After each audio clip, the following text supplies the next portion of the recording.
Okay, guys. So last but definitely not least, we have an amazing panel focused on crypto cards and use cases around that. And I know, look, it's the end of the day. Some of you are feeling tired, but I promise you, I know there's other people who said that this is like the best lineup, their panel's the best. They were lying. This is actually the best panel.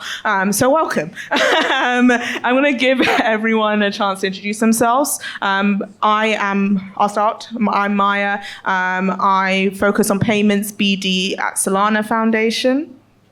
Ahmed Zifzaf. I lead crypto partnerships at Worldpay. If you're not aware of who Worldpay is, we're one of the largest payment processors in the world. We do about $2.2 trillion in payments volume a year, which, if you think about it, is far larger than all of DeFi put together. And we focus on my team a lot on like stablecoin use cases and PayFi in general.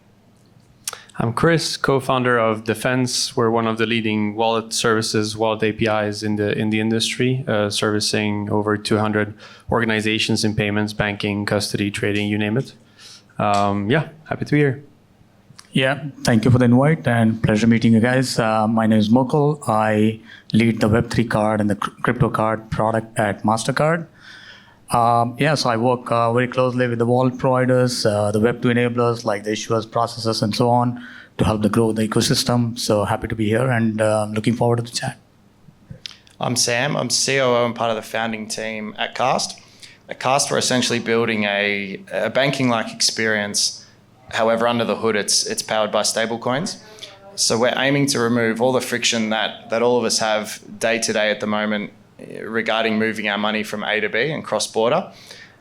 So by implementing blockchain technology and stablecoins under the hood, we're making it easy for our users to essentially spend their money, save their money, and essentially do everything that they were able to do in their previous bank, but do it 24/7 and do it cheaper as well.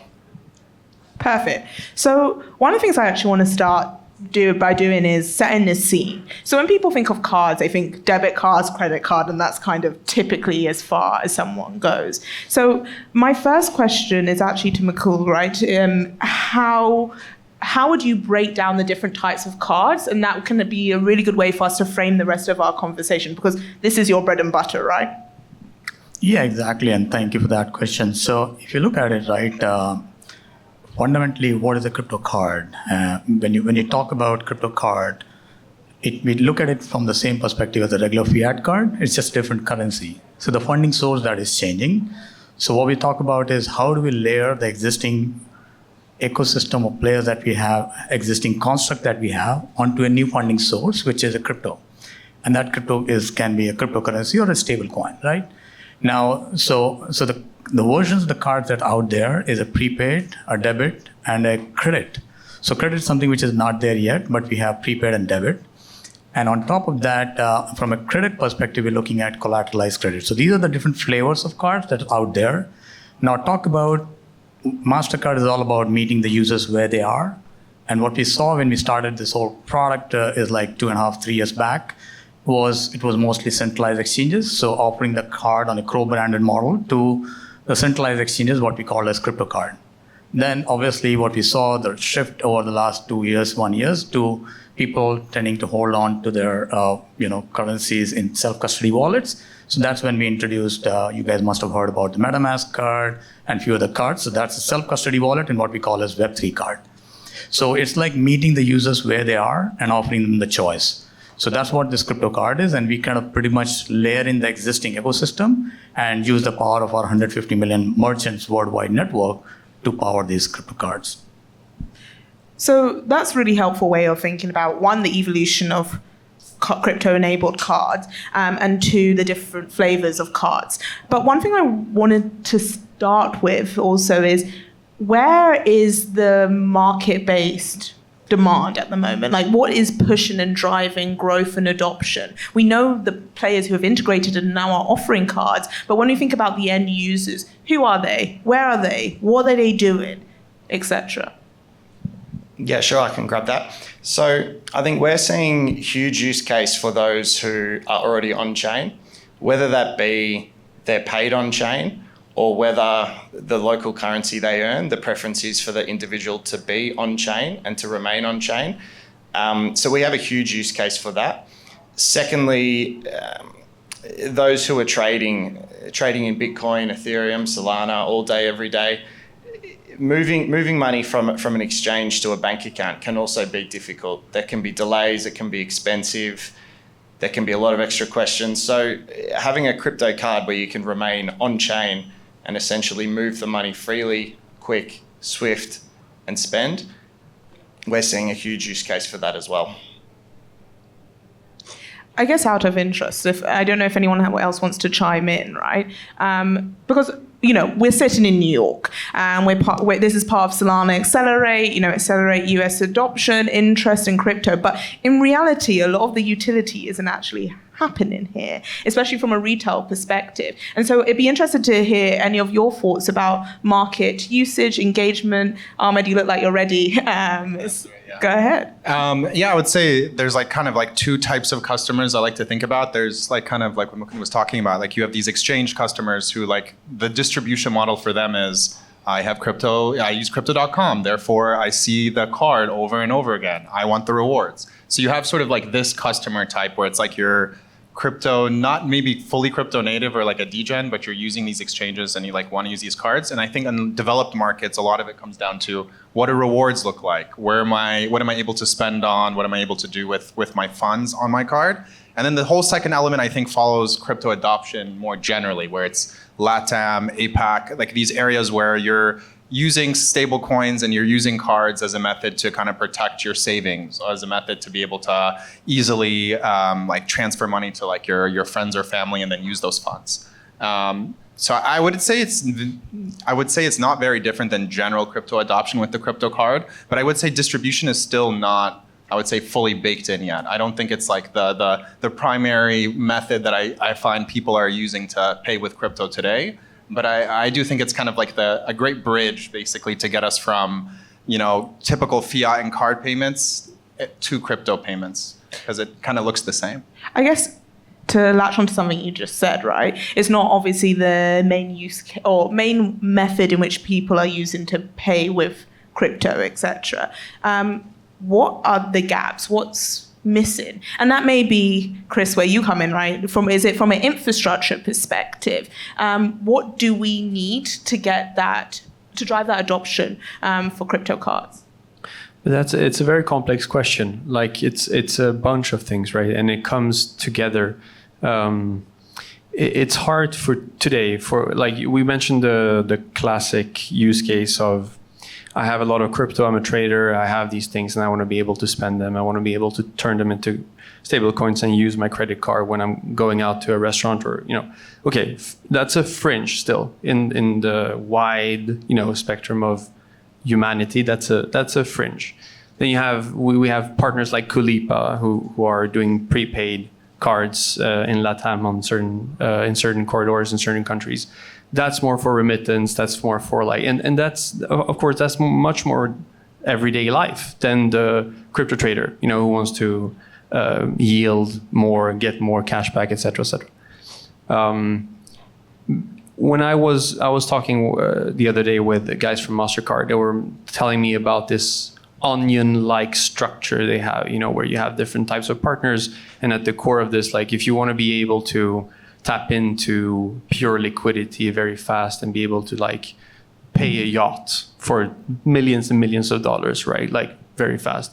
You need to be able to access that core of the onion. And before that, you have tiered systems of that you get access to as partner 1, 2, 3, et cetera, et cetera. You might know better the terminology than me, but before crypto can actually, before a circle, before any kind of big giant player with a lot of liquidity will be able to match that level of instant access to liquidity, ease, etc., it's going to take some time, and it's going to take regulation. It's going to take a lot of efforts, right? And it's a collective effort. It's a lot of things together. So I would say it's less of I see it less of an infrastructural problem at this point, less of a technical problem, and more of keep hitting the market with great use cases, keep hitting people with things that will convince them to use stable coins and other types of digital assets until we reach some tipping points, various different tipping points. And tipping point after tipping point, we will see kind of, crypto becoming more agile and working together better than the fiat rails. I was going to say, kind of on your point about tipping points, at least in my head, there's two major tipping points you can really imagine. It's one, on the merchant acceptance side. Yeah. So can you go anywhere and will they accept this form of payment? And the second for me is payroll. So the moment that you're getting paid in stables or in crypto is the moment that you want to be able to spend it more regularly in your daily life, to your point. It's not this investment vehicle turned into yachts. It's something that I use every day. And I think that's a really interesting inflection point. Once we reach that stage, where can you use your money? How do I get that money? Is it just seamless in that way? It's almost like interoperability. I know it's a catch-all term, but it's kind of what I think. And if I may add, from infrastructure perspective, what we see is over the last 2 and 3 years is that there's a lot of demand for people wanting to have this kind of card, and to pretty much smaller wallet providers to some big players wanting to have the card. But a lot of from it, it's not necessarily, as you rightly said, it's the tech infrastructure. It's more about the other kind of infrastructure, like the regulations and all that has to be there in place. And to the earlier question regarding which are the markets where we see the most adoption, I think we're talking about Europe is leading the way in terms of adoption of the crypto card. Then we have Latin America. And Latin America is mostly based on the use cases, the primary use cases that are really emerging out of. And we definitely expect to see a lot more activity with the regime change in US. So from that perspective, market perspective is those three big geographies. But from the perspective of infrastructure, what we see is that we need to have more and more of these Web 2 enablers, what we call as, to your point, Web 2 enablers means the combination of the issuers, the program manager, the processor, the core guys who support the fiat card are pretty much also used in this crypto card and the Web3 card. We need them to step forward and say, you know what, we are here to support you and we are here to launch the card. Now, the problem why they're not stepping forward is because of the lack of regulations. There are a lot of geographies where there's a lot of pent-up demand, but there are not many banks or issuers or BIN sponsors who are supporting the launch of the card because of the lack of regulation. So I guess as we see more and more geographies and jurisdictions coming up with good supportive regulations, we'll see these kind of cards getting adoptions in several markets.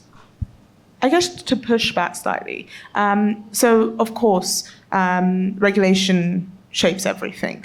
We've known that, we've felt that as an industry. But when we look at the infrastructure stack, because we are starting to see regulation shift positively, when we look at that infrastructure stack, are there particular gaps that feel very big and that are beyond just, regulation needs to shift?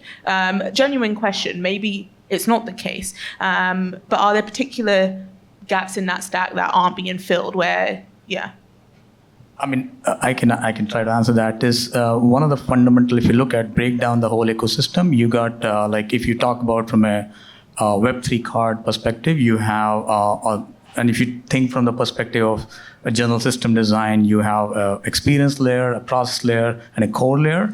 The experience layers belongs to the wallets of the world. The process layers is the tech providers who connect the Web3 to the Web2. And then you have the core, which is pretty much the Web2 established entities like the issuers, the scheme providers like us and Visa, and the program managers and so on. So if you break it down in those three, definitely from an infrastructure technical perspective, there has to be an integration between the wallets and the tech provider. That is something which has to happen in a very seamless, so that at the end of the day, user doesn't care whether it's a stable coin or a crypto or that. They want the same set of experience that they get from Apple Pay and Google Pay. Simple enough. So that's what, to get to that level, that kind of integration has to be very, very seamless and very fast. And on top of that, the similar tech provider has to have same kind of integration with the back-end players like the issuers and the process and so on. So those are the two key integration components that we're talking about. And to be able to make it borderless, because these cards are borderless, right? So all these scheme providers and others have to have rules in place where you issue the card in one place and it works worldwide. Today, we do not have that for a lot of different reasons. Pretty much you have to get licenses in each of the region and so on and so forth. So those are some of the other things that need to happen before you get to a point where you issue a card sitting in Switzerland, it works worldwide on day one. That's for that. So you mentioned something cool, right? Which is about the different layers. One is the experience layer. And one thing that Kast in particular has done really well is that experience layer. And, now that crypto-enabled cards are becoming more and more prevalent, it'd be really interesting to hear your thoughts, Sam, on distribution, differentiation, and how to lead and really push on that angle. Yeah, I think there's lots of cards out there that you can deposit crypto and you can spend. There's no hiding from that. But I think the way we're looking at things at Kast and what the products that we're building is, if we can create a user experience where they can deposit fiat on many different rails, they can withdraw fiat on many different rails, and then in between we do all the heavy lifting to give them the benefit of stablecoins, which essentially removes the cost, that it makes things quicker. We know we're building a product that it solves a lot of those problems for the end consumer that they simply don't have to even think about. To go one step further, they can use our app, they can get all the benefits of stablecoins, and they may not even know what a stablecoin is, how it moves. They don't need to know about Solana chain, Ethereum chain, am I sending it to the right place? We eliminate all that friction, and what may seem simple to a lot of us who work in crypto, it's not to everyone. So we think if we facilitate a lot of that heavy lifting in the middle, that the adoption comes naturally from that point. As part of that adoption loop and that experience layer, it'd be really helpful to also hear your thoughts on local stablecoins, because a lot of the narrative around stablecoins is about USD-denominated stablecoins. And of course, they dominate. The figures show that. But there is definitely a place, and likely a growing place, for local stablecoins, whether it's from a defensive perspective, whether it's from the fact that governments around the world probably don't like dollarization of their economies. So it'd be interesting to hear from your perspectives, where do you see that emerging, evolving? How do you see that being embedded in some of your products potentially? Yeah, I can take a stab at that. So essentially, if you look at, we do see the emergence. I agree, USDT, USDC, and there's a dollarization of its stablecoin, definitely. But we do see emergence of EuroC, so other currencies also coming to the picture. To the question of whether would this lead to dollarization of economy, I think what I see is what USDC and USDT is solving for is an efficient distribution of dollar in economies where there's not easily available. So that is a very, very fundamental, and if you look at all these emerging economies and underdeveloped economies, it's a very, very fundamental problem, and it's solving that. It's making the whole process more efficient. Would this lead to dominance of dollar and would lead to, it's too early to say that, but I kind of don't agree with that. The way I see it happening is you have established a product market fit for stablecoin in the payment use case using USDC and USDT as a mechanism. And then sooner or later, people will realize that, there's more role for this stablecoin for other currencies. And that's where the emergence of other currencies will start happening, and we'll see people, and with the regulations coming into play and trust in the whole process and the technology stack that's already out there, I can see in next 3 to 5 years emergence of more and more stable coins for other currencies. Sam, out of interest, you look like you were ready to share some thoughts on local stablecoins. No, that's fine. Fine. We've moved on. Okay. Anything else, Ahmed? Yeah, I was going to say, I really love this question. I've been in a lot of stablecoin panels, and no one asks, what is the effect of putting dollars so easily accessible to everyone? And I'm always surprised to find countries that normally have high capital controls suddenly allowing the flood of adoption of these assets, because it makes their monetary policy a lot harder to really manage. That's outside of my job description to really think of the geopolitical implications, but it's something that I'm always shocked to see. But if we're going to talk about specific regions that I think that will really see adoption of their own local stablecoin, I was just at Web Summit Rio a few weeks ago, and I think that Brazil is a place where they don't really want dollar. Mexico is a place where they don't really want dollar. They want their own currency. They're very proud, nationalistic in their own identity and their own payments sort of stack. But I think it comes down to a very human element of what are you seeking to obtain? Even the very concept of a stable coin is just very much derived from like the dollar being the global currency. You know, if I'm Egyptian, if I'm using like the Egyptian pound, I wouldn't call it an Egyptian stable coin because it's not a very stable currency. And that's sort of like what exists all around the world. But anyways, that's my little add-on there. Maybe like, because I feel like what we're trying to pinpoint here is the use cases, what's going to work, what's going to actually make this industry, this technology go to the next dimension.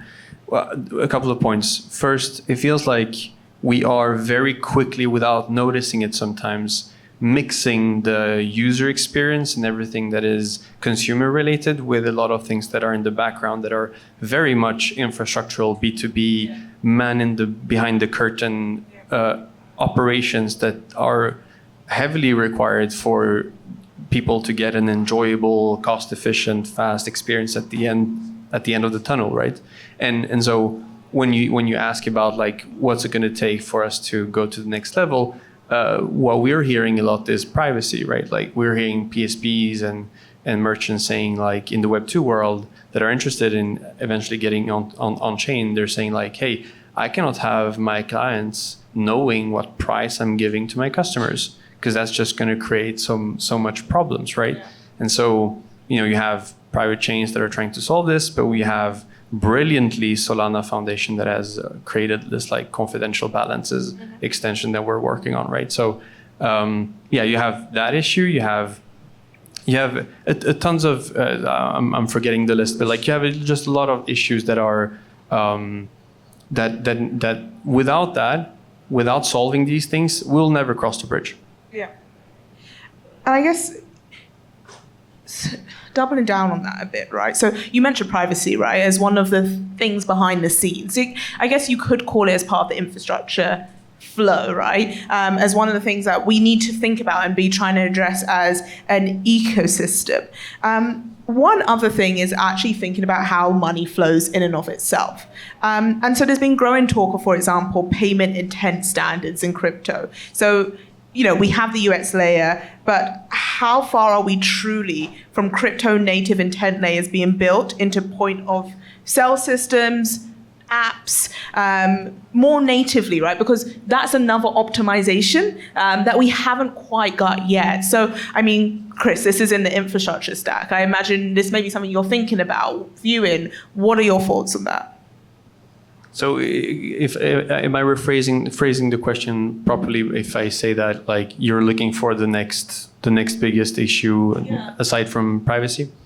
I mean, so, you know, the previous panel was talking, Huma Finance co-founder, he was talking about TVL as total vanity metric stuff. I see the point. I find it funny, but when I go ahead and I talk to all of my PSP customers and they want to park their money into yield generating areas and they look at all the options and they look at the TVL, they stress out. And they go, I'm not going to put my money in there. And they want to put 400 million, 600 million somewhere, but they won't. Right? So we're looking for options, etc. MO is an amazing option. But you don't have that many out there. That's the truth. And so, like, especially when you want to get into decentralized finance, etc., which is also another hurdle, by the way, like, you know, how are regulators going to be perceiving those who claim to be decentralized enough to kind of remove themselves from KYB requirements, etc., etc. There's so much to be said about that, right? But, you know, like, I just think that this industry still needs maturing and it needs help from Web 2. It needs Web 2 banks, financial institutions, you guys to come in to find the recipes. I have a lot of projects in mind, like Ubix, Tony McLaughlin, like amazing project that is actually trying to turn stable coins into digital checks, for instance, and requalify a couple of things to make it easier for TradFi to get into blockchain. So yeah, I mean, we definitely need a year or 2 or 3 years extra of like just more of those traditional players to get in, learn, test things, experiment, connect, integrate, and there's going to be failures. There are going to be a lot of failures still, but some things are going to work, And when that works, it's going to just contaminate the pool and everyone will want to do the same thing. But I guess if you were to pick, let's say, one or two things that are the next big challenges and that will really push crypto-enabled cards forward, what would you say is needed beyond privacy challenges? I mean, I can talk about like a couple of, based on the experience from Mastercard that we launched, right? One of the prereq for somebody wanting to use a Mastercard is that you have to have a stablecoin on an account which is you delegate to a smart contract to pull at the time of authorization, right? Yeah. So now, just before you get to the stablecoin, people have like, the different currencies in different chains, and they have to go through several hoops, swap, bridge, and all those things. That's a nuisance. I mean, if you want to get billions of users, all that has to happen very, very behind the scene. It's all like, just click of a button, not even clicking of a button. With the use of agentic AI and all those different things that's coming up, we can get to a vision where when you tap the card, it should automatically know the wallet that's attached to it. It should automatically know where to pull the source of fund from. Yeah. It should be automatically able to do the bridge with the consent, obviously, and the swap and all that happens, which is very manual. On top of that, the point that you raised about, the paymaster, why would you have to worry about paying in Ethereum while you're doing it? That's bullshit, right? All that has to go away. And how do we handle that? That is, I believe, from an experience perspective. If you can make it happen as seamless, as easy, and I talked about Apple Pay, Google Pay, similar experience in the e-commerce world. If you can manage to do that, that's one of the biggest, I think, that would be the one big change that would pull in the billions of users and grow the adoption of the crypto card and the Web3 card in general from an end user perspective.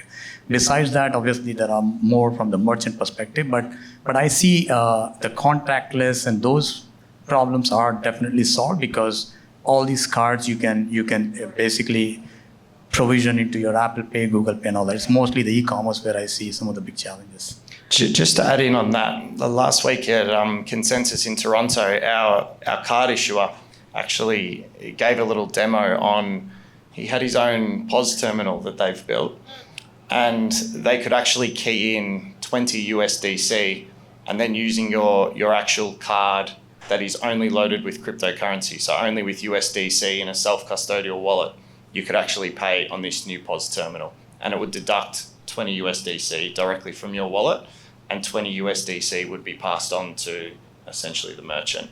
So they believe that these POS machines are going to, whether it's 1 year, 2 years, 5 years, 10 years, they believe that in the future that POS machines will have the option for that, and that we all might be paying for our drinks and dinner with USDC in our own wallet, in your own Kast wallet, obviously. Naturally, there's no other real choice. Joke. Okay, so I guess, Chris, you were going to say something as well about what's the top one or two blockers or challenges or things that we really need in order to push the utility of crypto cards forward. You were about to say something, I think, before. You had spoken a bit more broadly about it, but if you were to give a headline of the top 1, 2, what would that be? What would that look like?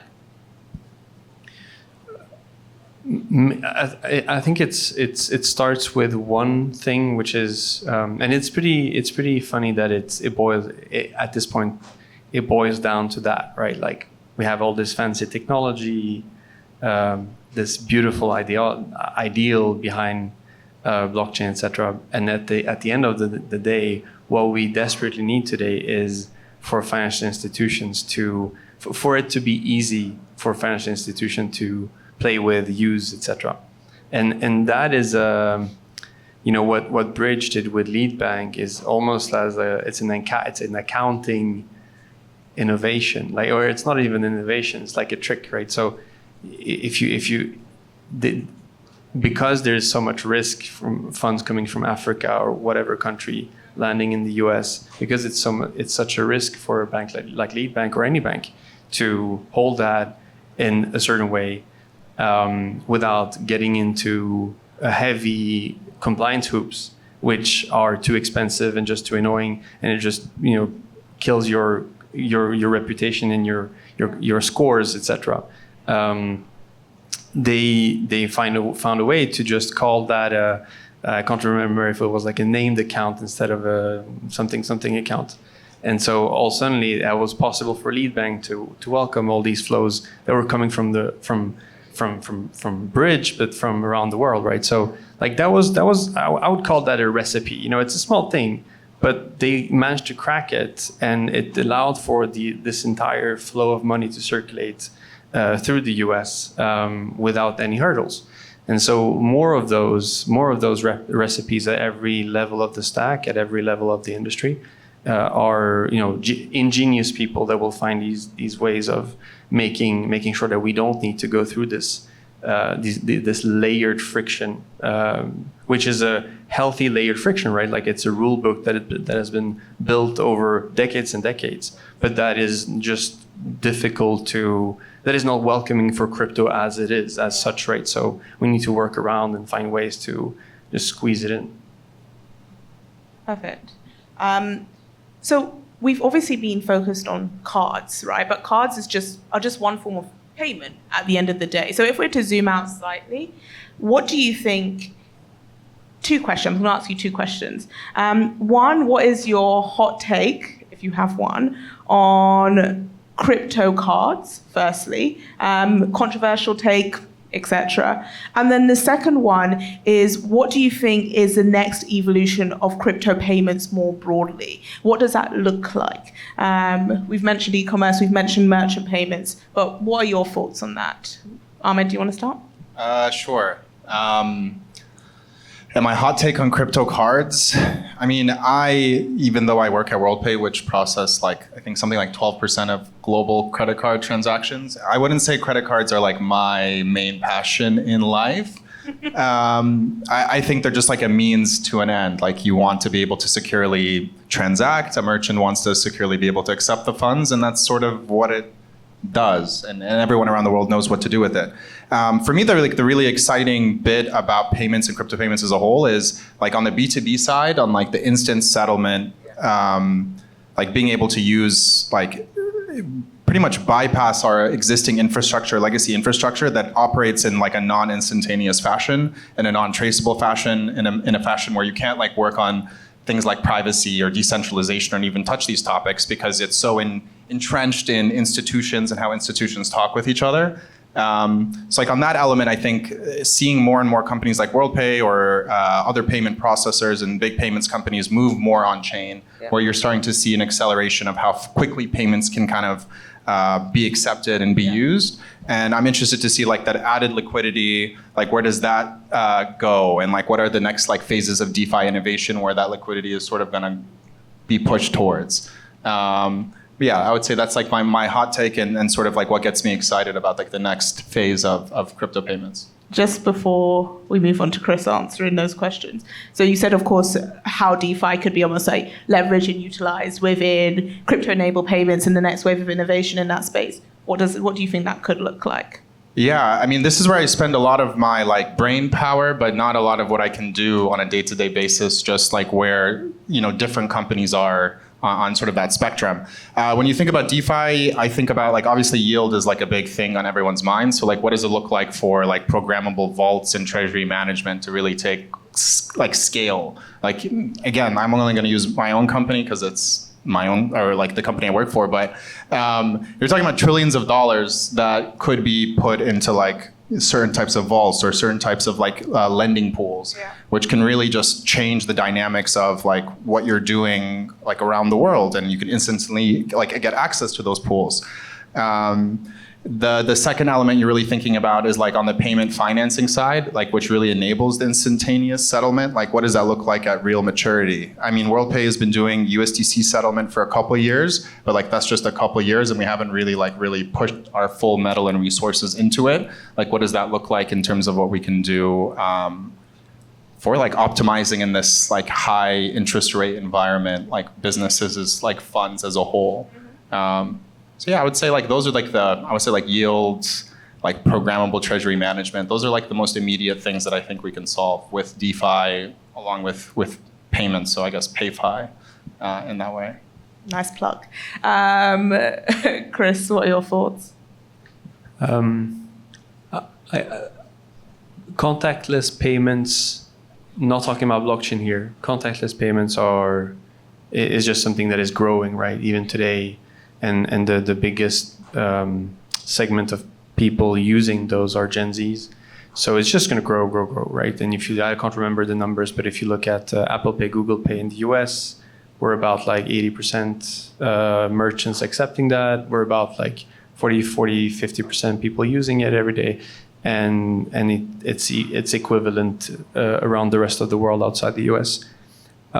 So it brings me naively to think that Apple Pay, Google Pay has a pretty hawkish position when it comes to distributing. The question I'm trying to answer to myself is crypto, is blockchain going to intervene first at the consumer-related side, on the user-facing side, or first in the background, powering the infrastructure behind at Apple, at Google, etc., before it reaches people for operational efficiencies, because it's just much easier, in the background to send money around when you use tokens on a chain. So that's the question I'm answering myself. And then, when we talk about chains, which chain? Because I can mention a bunch of things, happening around, and everyone's like happy because they're using EIP, whatever. Sure, but that's not on Solana, that's not on Stellar, that's not on Bitcoin. So what are we talking about? So yeah. Before, I'm going to follow up with one quick question, right? So what do you think is going to come first? Do you think it's going to be the consumer side or in the back? A mix of like steady progress on the infra side, the B2B side, the operational efficiency, because things are scheduled. Teams in every FI are thinking about it around the clock, and they want to move forward because they have different agendas.